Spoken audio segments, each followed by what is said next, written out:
All right, guys, welcome back to the College Basketball Show. It is Tuesday. We're going to be talking about two games today, but first, like and subscribe to the WagerTalk YouTube channel. I split on my plays on the show yesterday. UAB won, and I don't think Pitt knew there was a game until about halftime. So a no-show there from Pitt. 1-1 split on the show yesterday. We're going to try to do better today, and we're going to start off in the Big East with a total in a big game. St. John's Marquette, a couple ranked teams. Two of the better teams in the country, certainly two of the best teams in the Big East Conference.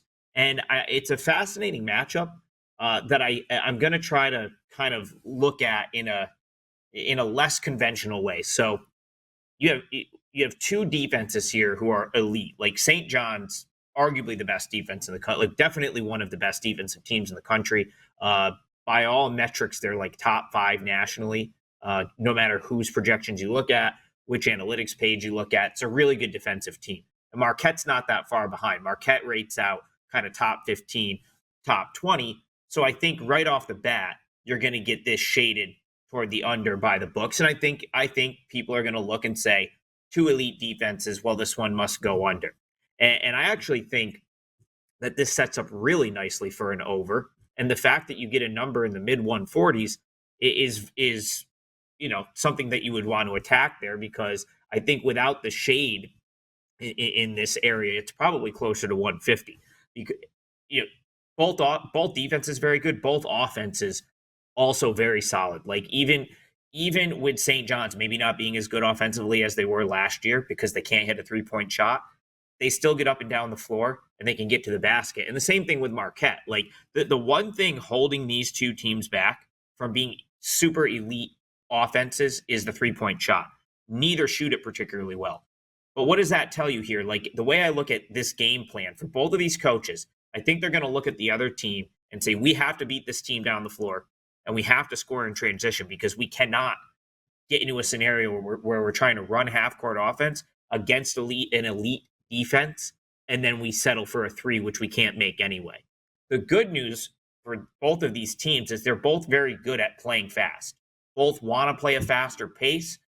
Both have the players to get out in transition and beat the other team down the floor. And I think that's kind of what you're going to see here. I think you're going to see a lot of possessions. I think you're going to see two teams that are up and down, up and down. And so even if the efficiency is not there from a shot making perspective, I think you're going to get enough possessions to get this one in the 70s, where it's likely to go over. If both of these teams get to 70, you're probably going to get over that 146 or whatever it is.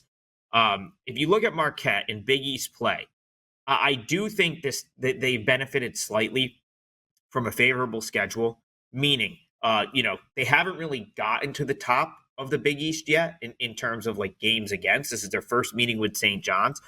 They've played Butler twice, Xavier twice, Georgetown, Seton Hall, Villanova, Providence, DePaul.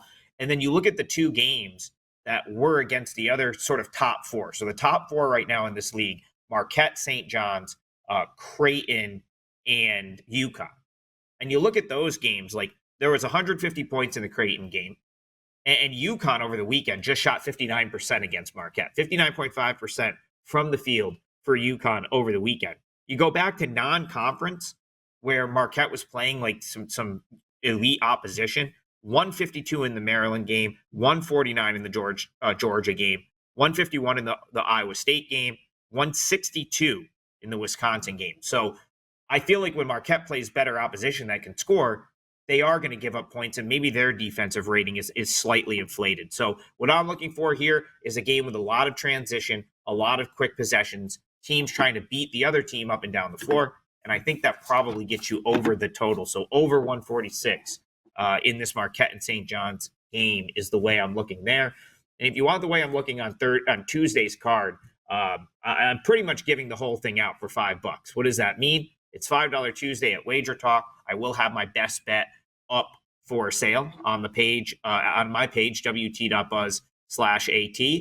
And then the rest of my plays, since I'm on a little bit of a negative, so sports betting in a nutshell right here. I was 8-1 at one point on Saturday. I'm now 0 for my last 6. So 8-7 since last Tuesday doesn't seem that bad, but when you break it out like that, it does. And so because of that, I'm just giving out most of the stuff today for free, which you can find on my On the Clock show, daily show right here on Wager Talk TV. So keep an eye out for that. By this afternoon, I'll have it up. And whatever I don't play for that $5 play at Wager Talk is going up on the Clock. So head on over to Wager Talk, grab my best bet for $5, and then tune in to On the Clock. You'll get my full card for Tuesday.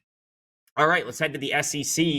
I'm not sure if this one makes my card, especially with the volume I've already sort of locked in so far on Tuesday. But I certainly have an opinion here. And what I think it really comes down to for me is like personally I never have great luck laying these huge numbers. But then I come on shows like this and talk about them and then don't give them out as client plays and they win by 100. So maybe that's what's going to happen here, because I really think Florida just runs Vandy out of the gym in this spot. I think the number is low. I make this closer to 15. So 12 seems like a very fair number to lay here with Florida. But the setup really is favorable for the Gators for a couple of reasons. So Vanderbilt, home road splits, not great. When you break it out, the road splits in the SEC are far worse. So they've only played 5 true road games all year.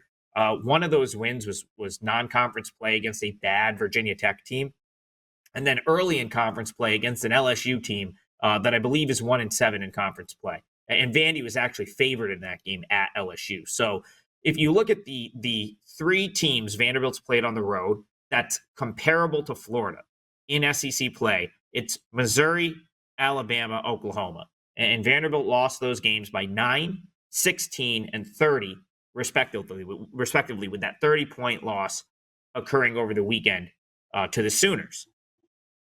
Florida, for whatever reason, Florida gets left out of the conversation of like the truly elite teams this year, and I think that's wrong. I really think that this is one of the best teams in college basketball. I've said it since the beginning of the season, that they've sort of been like underrated when it comes to, talking about teams that can actually win this thing this year. I think Florida should be on that list. I know they've had kind of a couple hiccups in conference play and they've been spaced out. So I wonder if that has something to do with it. But Florida's a very elite basketball team. And one of those hiccups occurred this weekend at home, losing to Tennessee. On the road, losing to Tennessee by 20.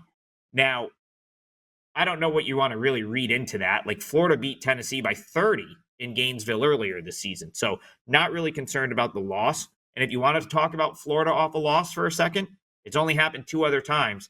They beat Tennessee by 30 and they beat Texas by 24. So that's how they've responded to losses so far this year. A 30-point win over a really good Tennessee team, a 24-point win over a pretty good Texas team. And you've got some big numbers in Gainesville too. At home, 30-point win over Georgia, 18-point win over Virginia. They trashed a North Florida team that's really not that bad, pretty decent mid-major. Florida beat them by 54. So there are some big lopsided home wins for Florida this year. And that's kind of how I feel like this game goes. Vandy's been better than advertised. And, you could say, well, Missouri came in here and pulled the upset. And I'll go back to that Missouri game for a second. That was a game where Missouri came out of the gate and could not miss. Early in the game, Missouri could not miss. They got a big lead. I believe they dropped 50 in the first half. We're at 50-34 and still ended up only winning by 1. I mean, it was a game that Florida easily could have won. I don't think Vandy can do what Missouri did in that game. I just, based on what I've seen from them on the road, and really I'll target the Oklahoma and the Alabama games, I think Vandy's going to fall behind here at some point. And there's really not many teams that are as good as like hitting the knockout punch like Florida is, especially when they get a lead. So I would lay it here. Florida minus 12 feels like the right side in this game. I think you're going to get a lopsided blowout in Gainesville tonight. Head on over to my page at WagerTalk, wt.buzz/AT. It's $5 Tuesday at WagerTalk, which means my best bet will be up for just $5, and you can get the rest of my card today on the Clock, which will be right here on WagerTalk TV later this afternoon. So keep an eye out for that. We'll see you guys tomorrow.